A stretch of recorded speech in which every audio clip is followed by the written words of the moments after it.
Combination reaction क्या होता है? तो कॉम्बिनेशन बेसिकली वो होता है जिसमें रिएक्टेंट दो या दो से अधिक हो और कंबाइन करके एक सिंगल प्रोडक्ट बने, यानी कि the reaction in which two or more reactant combine form a single product, यानी कि दो या दो से अधिक रिएक्टेंट कंबाइन करके यानी कि मिलकर एक सिंगल प्रोडक्ट बनता है, उसी को कॉम्बिनेशन रिएक्शन कहते हैं। फॉर एग्जाम्पल Mg यानी कि मैग्नीशियम और ऑक्सीजन के साथ रिएक्ट किया तो क्या बना? Magnesium oxide. तो मैग्नीशियम ऑक्साइड बना तो एक वाइट पाउडर, और इसमें से बहुत सारे हीट निकला। जब मैग्नीशियम रिबन को जलाएंगे तो मैग्नीशियम बर्न और magnesium ribbon produce Darjeeling white flame. इसमें से बहुत सारे वाइट फ्लेम निकलेगा और बहुत सारे हीट निकलेगा। बहुत सारे हीट निकले के बाद वाइट पाउडर निकलेगा और ये ऑक्सीजन के साथ रिएक्ट करेगा। जब ऑक्सीजन के साथ रिएक्ट करेगा तो मैग्नीशियम ऑक्साइड बनेगा, यानी कि जिसमें से हीट निकला उसमें एक्सोथर्मिक रिएक्शन होता है। जिसमें हीट निकला उसमें exothermic reaction, exothermic and combination reaction. इसमें हीट निकलता है वो एक्सोथर्मिक, ये जो है एग्जाम्पल कॉम्बिनेशन, यानी कि जो है एक्सोथर्मिक और कॉम्बिनेशन रिएक्शन दोनों है। आज हम लोग पढ़ने वाला 1.4 एक्टिविटी, यानी कि 1.4 एक्टिविटी में क्या दिया है? तो 1.4 एक्टिविटी में दिया बेसिकली क्विकलिम और वाटर का रिएक्शन। क्विकलिम और वाटर का रिएक्शन यानी कैल्शियम ऑक्साइड और प्लस में वाटर को रिएक्ट करेंगे तो क्या फॉर्म करेंगे? कैल्शियम ऑक्साइड और वाटर को फॉर्म करेंगे तो कैल्शियम हाइड्रोक्साइड फॉर्म करेगा, यानी कि सेल्फ डिलीम यानी कैल्शियम यानी कि क्विकलिम कैल्शियम हाइड्रोक्साइड रिएक्ट करेगा विग्रसली विथ वाटर। विग्रसली यानी बहुत सारा रिएक्ट करेगा, विग्रस रिएक्ट करेगा, और जो है रिएक्शन है वो एक्सोथर्मिक एंड कॉम्बिनेशन रिएक्शन है। और इसमें जब रिएक्शन करेगा तो क्या प्रोड्यूस करेगा? तो प्रोड्यूस सेल्फ लिंक यानी कि सेल्फ लिंक प्रोड्यूस करेगा।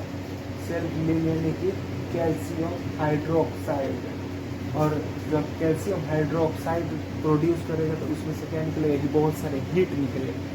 तो हीट निकलेगा और उसमें से हम मान लीजिए पानी डाल दिए, बहुत सारा पानी डाल दीजिए तो क्या होगा? बीकर फट जाएगा।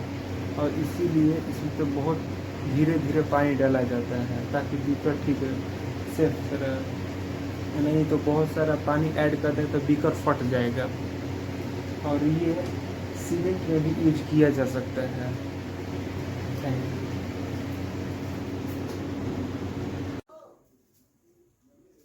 आइए देखते हैं थर्मल डिकम्पोजिशन क्या होता है। तो थर्मल डिकम्पोजिशन बेसिकली वो होता है जिसमें रिएक्टेंट टूटकर एक या एक से अधिक हो जाए, यानी कि रिएक्टेंट टूटकर एक या एक से अधिक प्रोडक्ट हो जाए, यानी कि the reaction in which a single reactant यानी कि एक single reactant break down two or more product called decomposition reaction, यानी कि एक रिएक्टेंट टूटकर दो या दो से अधिक प्रोडक्ट बन जाए, उसी को डिकम्पोजिशन रिएक्शन कहते हैं।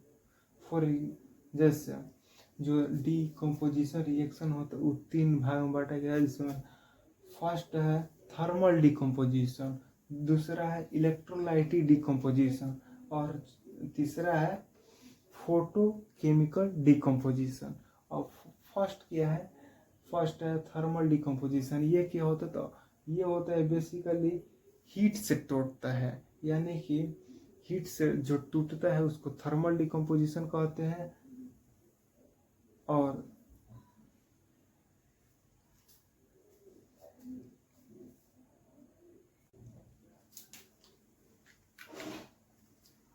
आइए देखते हैं थर्मल डिकम्पोजिशन का एग्जाम्पल। तो थर्मल डिकम्पोजिशन का एग्जाम्पल क्या दिया है?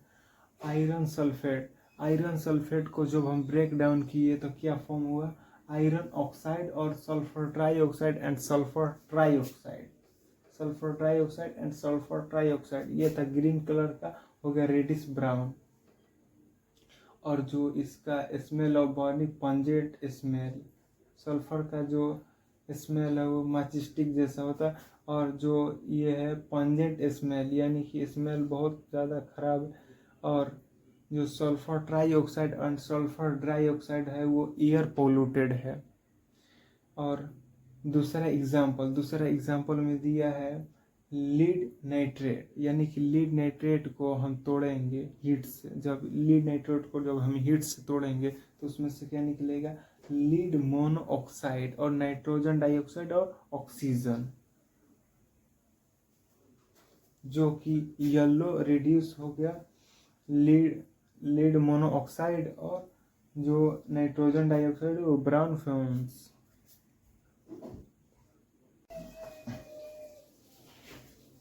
आज हम लोग पढ़ने वाला इलेक्ट्रोलाइसिस डिकम्पोजिशन। इलेक्ट्रोलाइसिस डिकम्पोजिशन होता है क्या, आइए बेसिकली जानते हैं।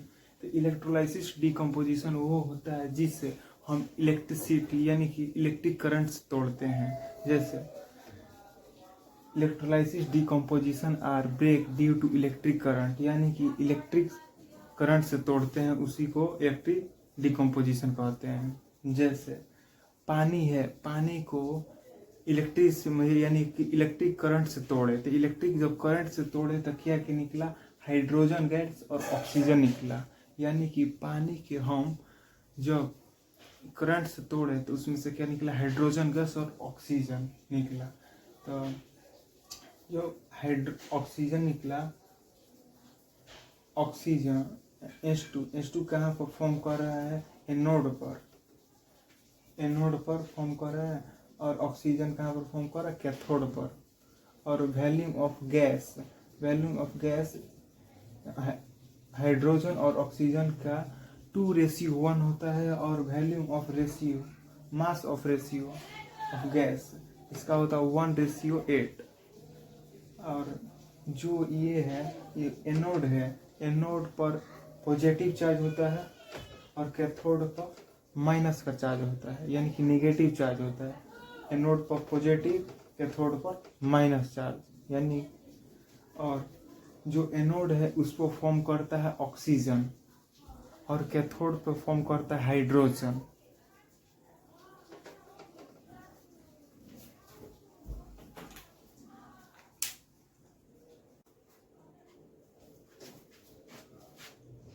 इसी में दिया है प्योर वाटर। तो प्योर वाटर क्या होता है, तो प्योर वाटर बेसिकली वो होता है जिसमें मान लीजिए इसमें हम जग है, जग में हम पानी डाले और एगो कैथोड डाले एगो एनोड डाले, और उसमें हम प्योर वाटर डाले तो pure water is poor conductor of electricity, यानी कि जो प्योर वाटर है वो इलेक्ट्रिसिटी कंडक्ट नहीं कराता है। और उसमें से मान लीजिए थोड़ा सा नमक डाल दिए या थोड़ा सा एसिड डाल दिए, वो इलेक्ट्रिसिटी अच्छे से कनेक्ट हो जाएगा, यानी कि अच्छे से कंडक्ट हो जाएगा। अगर प्योर वाटर रहेगा तो वो कनेक्ट नहीं रहेगा, यानी कि कंडक्ट नहीं रहेगा। यानी कि pure water is poor conductor of electricity as few drop acid is add which act as electrolysis, decomposition and endothermic reaction। ये electrolysis, decomposition and endothermic reaction भी है। और उसमें मान लीजिए कि जग है, जग में हम डाल दिए नमक डाल दिए तो उसमें इलेक्ट्रिसिटी अच्छे से कनेक्ट हो जाएगी, यानी कि कंडक्ट हो जाएगी इलेक्ट्रिसिटी। और थोड़ा सा ये एसिड डाल दिए तो उसमें कंडक्ट हो जाएगा। लेकिन अगर वहीं प्योर वाटर डाल दिए तो कंडक्ट नहीं होगा। Thank you.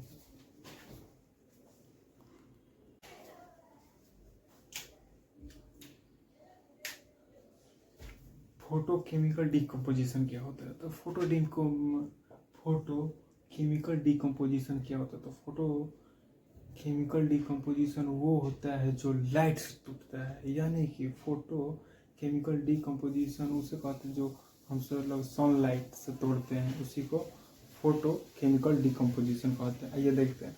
Photochemical decomposition or break due to light energy, यानी कि लाइट के एनर्जी के माध्यम से तोड़ते हैं, उसी को फोटोकेमिकल डिकम्पोजिशन कहते हैं।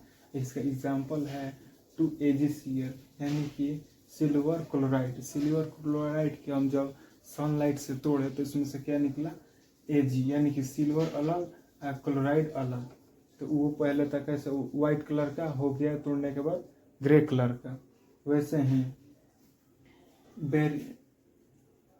AgBr, यानी कि जो सिल्वर ब्रोमीन, ई जब टूटता है तो Ag और Br अलग होता है, यानी कि AgBr को हम लाइट के माध्यम से तोड़े तो लाइट के माध्यम से तोड़े तो Ag अलग Br अलग, सनलाइट के द्वारा तोड़े तो ये यूज होता है ब्लैक एंड वाइट फोटोग्राफी में यूज होता है, ब्लैक एंड वाइट फोटोग्राफी में यूज होता है, और ये सनलाइट के माध्यम से तोड़ता है।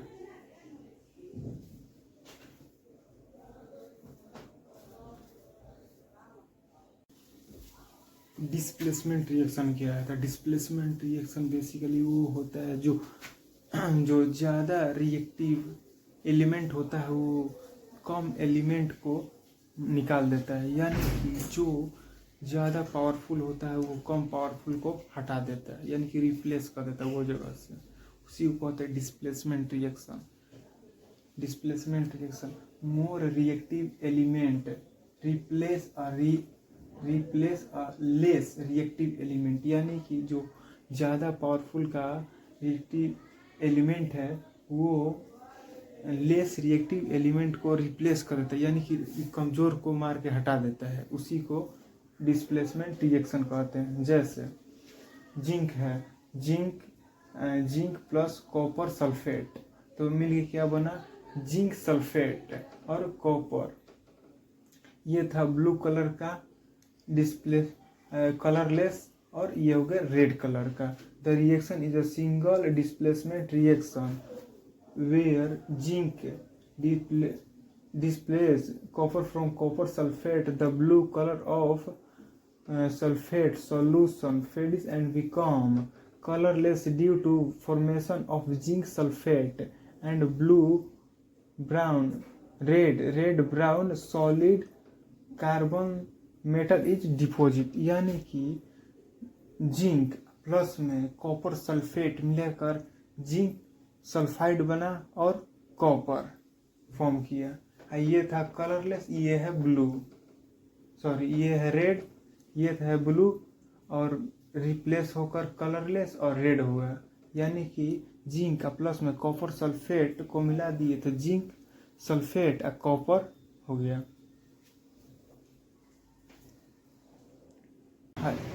अब देखते हैं डबल डिस्प्लेसमेंट रिएक्शन में एग्जांपल नंबर 2। तो एग्जांपल नंबर 2 क्या कर रहे हैं, एग्जांपल नंबर 2 कर रहे हैं लीड नाइट्रेट, यानी कि लीड नाइट्रेट प्लस में पोटासियम आयोडाइड, यानी कि लीड नाइट्रेट और पोटासियम आयोडाइड, ये भी कलरलेस, ये भी कलरलेस, और ये दोनों के साथ रिएक्शन हुआ तो क्या बना, तो बना बेसिकली लीड आयोडाइड और पोटासियम नाइट्रेट। ये था कलरलेस, ये भी कलरलेस, और जब रिएक्शन होगा तो yellow PPT insoluble in water, यानी कि ये भी पानी में घुलनशील नहीं होगा, यानी पानी में घुल नहीं सकता। तो लीड नाइट्रेट PbNO3 का whole twice solution and colourless, ये कलरलेस था। Potassium iodide equal solution describe colourless, ये भी कलरलेस, और ये दोनों के साथ रिएक्शन हुआ तो क्या प्रोड्यूस हुआ, lead iodide is a solid precipitate and describe a yellow adhesive PPT insoluble in water, और फिर क्या प्रोड्यूस हुआ, फिर potassium nitrate KNO3 is a solution, ये फॉर्म हुआ।